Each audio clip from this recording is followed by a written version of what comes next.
You can own a monkey in America. Well, that is if you live in one of these states.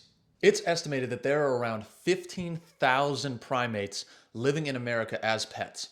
That's not even counting the primates that are used for lab testing or in zoos. And if you think that's a lot, you're not alone. So, where did all these primates come from if they're illegal to import into the United States?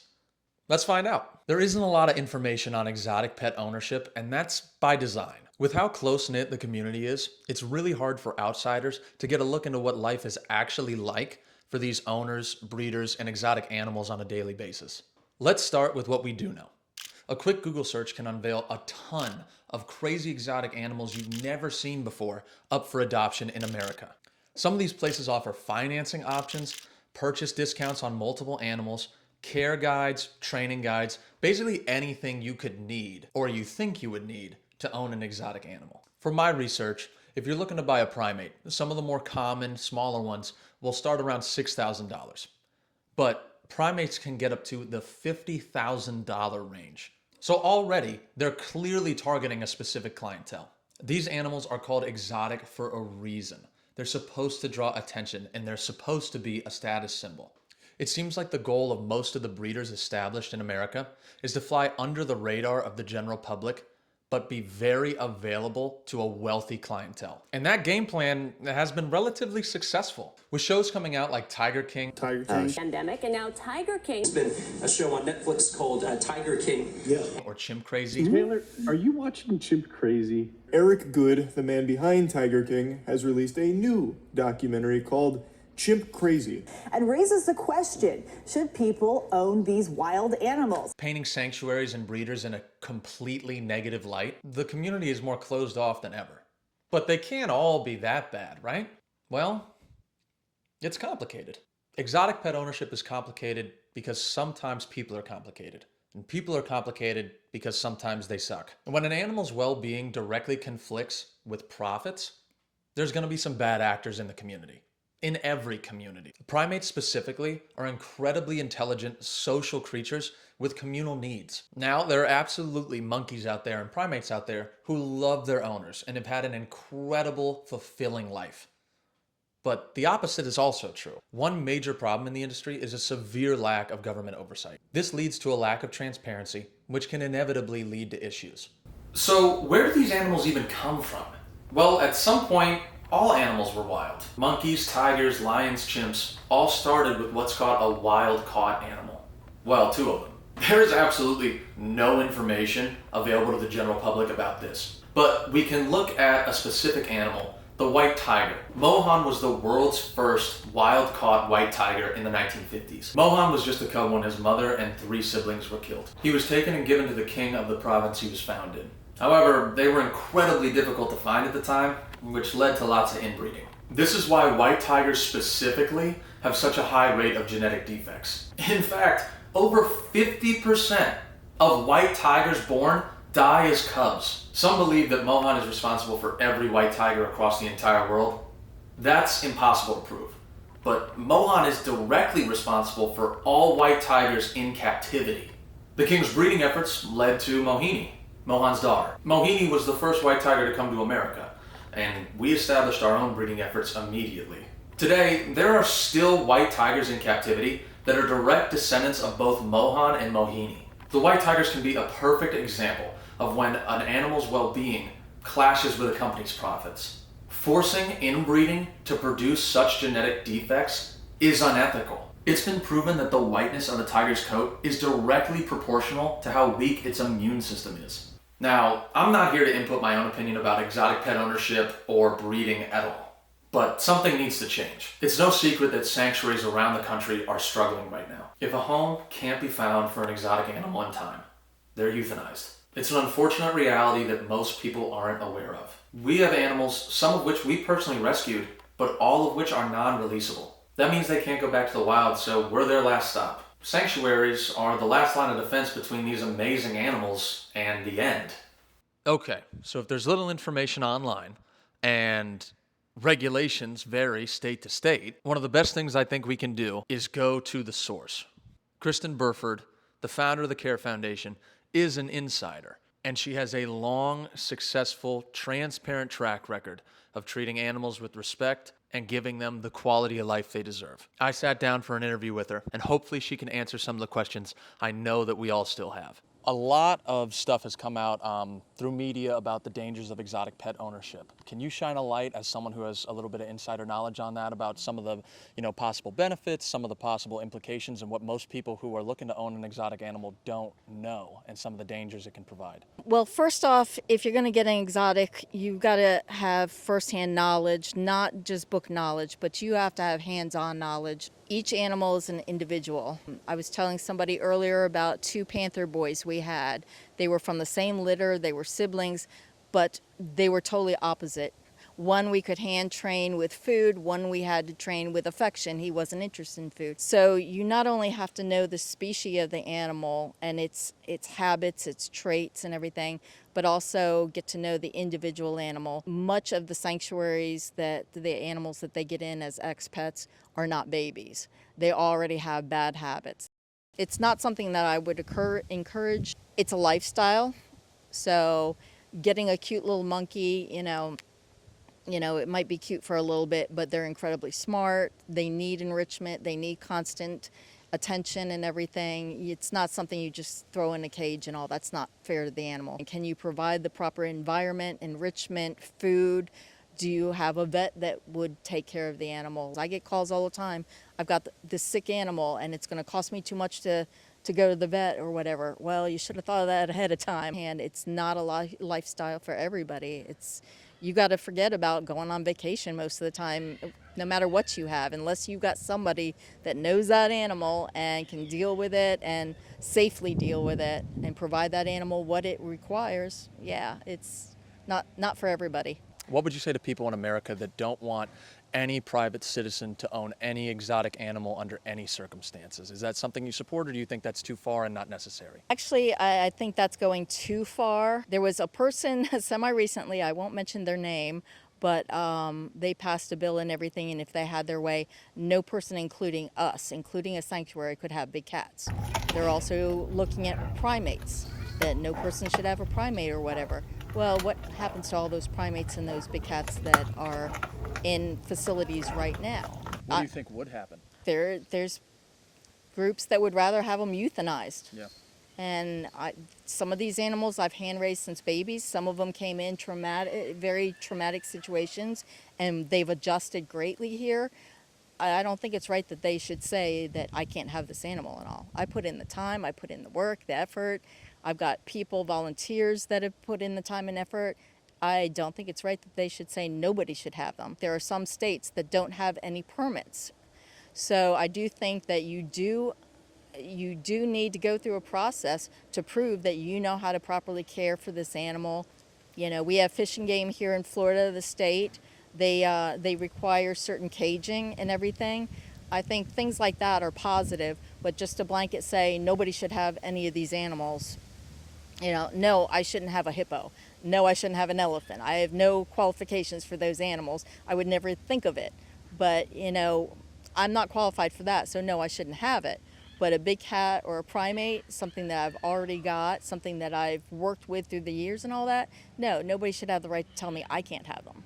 And there has been a few people just lately that have tried to do that, so.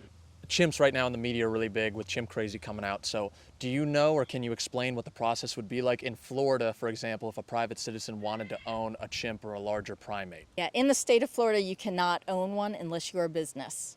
That's considered a Class 1 animal. It's like the tigers, the lions, the Nile crocodile that we have. It's a Class 1 animal, and unless you're a business, you cannot own it. So a chimp is not something to mess with. I've known people that have had chimps. They hit 7 years old, 6 and 7, and their hormones start coming out, to put it plainly. And this is not just a teenager. This is a teenager on steroids.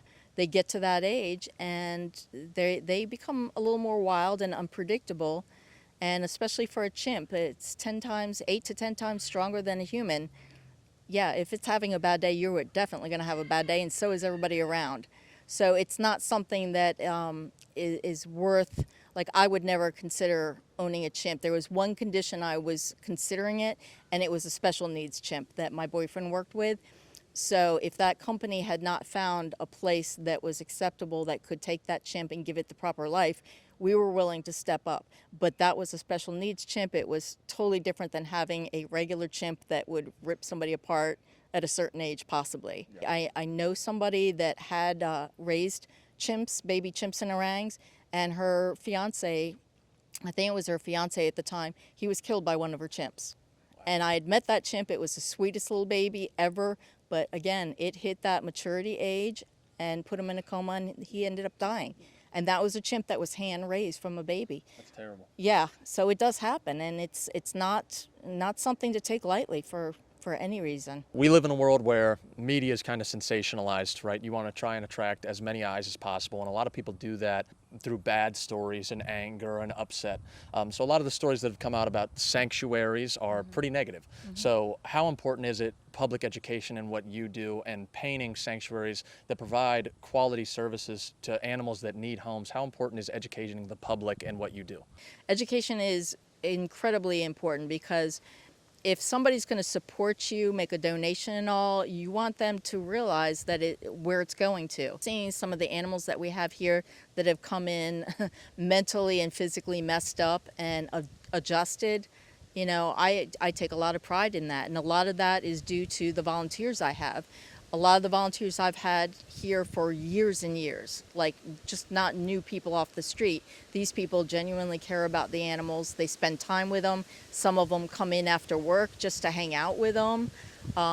When we do special events and all, they all volunteer because they want to share also the education and what we're doing, and to be, out there to say, hey, we're here to help. And that's an important thing. We're not here just collecting animals and everything. There's several animals right now. We just took in 43 ball pythons.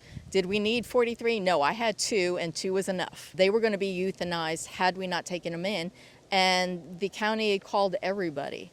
So it's not something we need here. We're going to get them healthy and hopefully rehome some of them because ball pythons are excellent pets.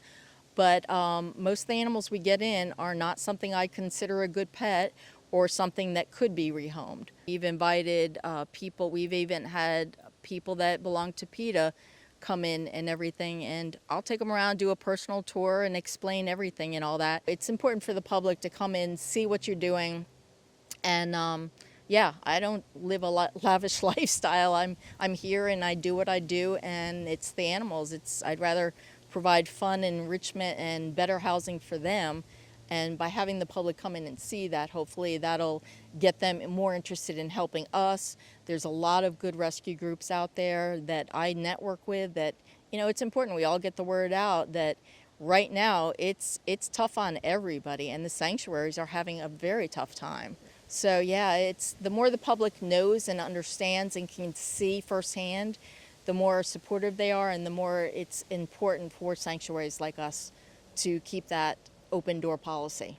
The public that wants to support you, you're obviously a nonprofit, so what are some things that people can do to support you guys and support your mission? We do have an Amazon wish list that is helpful. Not everything is on it, like the monkey biscuits we have to order specifically from a certain company called Missouri. The bird food is sometimes hard to get through the Amazon wish list. That comes from a special company too.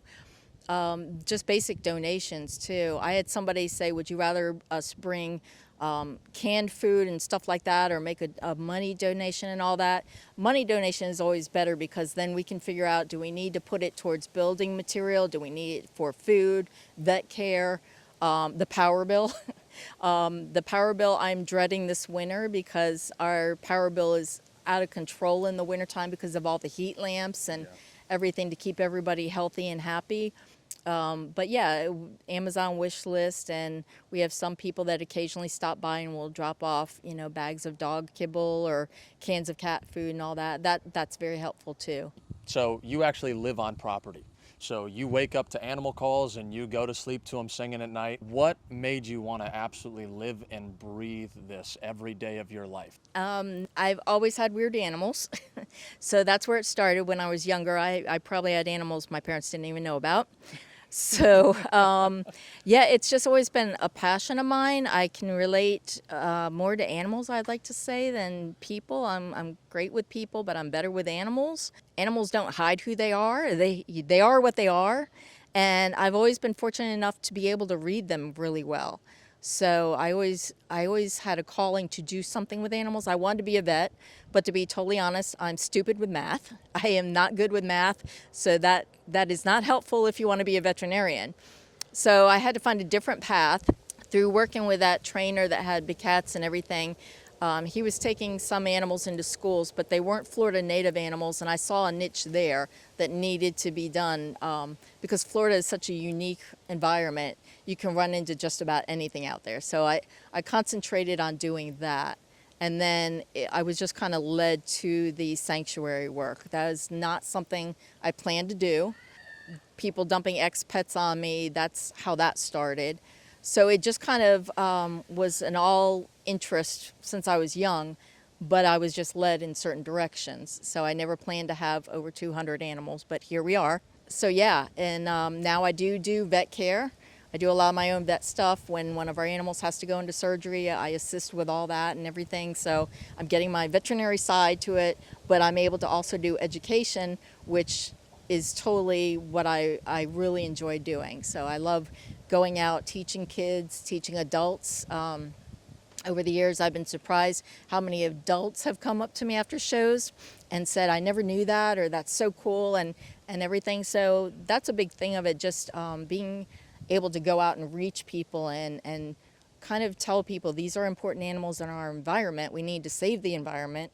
And especially here in Florida, the way everything, the population of people is growing and crazy. So yeah, I like getting the word out that the animals are important. We need to do something to protect our environment and the animals. So I hope that answered the question. Yeah, it absolutely did. Okay. Why are you running from me?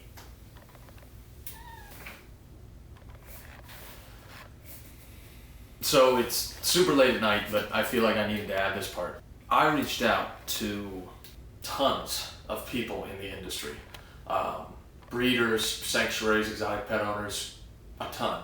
And no one wanted to answer any questions under any circumstances. Everyone gave the same reason. They didn't want their name attached to their answers, whether it's their business or whether it's their personal name, because it seems like the industry is incredibly fickle. If you speak out, you're ostracized. And if you shine light onto the industry, people take offense to that. The one thing I learned through all of this is there's a lot of differentiating opinions. And that seems weird to me. I'll put on screen the questions that I was trying to get answers to, and no one, under any circumstances, would answer them. For the ones that called me back, which was slightly less than half, just to tell me no, the reason was they didn't want to tie their name or their business or their sanctuary to the answers. And then I said, what if it's completely anonymous? What if we don't tie it to you at all? And I just say you're an anonymous insider. And still, the answer was no. I mean, these questions seem harmless. I don't understand why a sanctuary or a breeder that's reputable wouldn't want to increase the available knowledge out there about their industry. When we look at the next couple of years in the future of the industry, it's very apparent that there's going to be a major issue. Animals are running out of places to go. Exotic pet owners, especially in the financial situation that America is in right now, are running out of resources. And some sanctuaries are turning animals away, which we ultimately know what that means. We need more eyes on our industry because many of us are nonprofits. We rely on our relationship with the public to function. These animals rely on your donations to function. So if the best thing that we did was bring a new community into our space, we're happy with that. Ultimately, I don't know what it's going to take for our industry to change, but it's got to happen, and it's got to happen soon. Probably going to be something pretty major.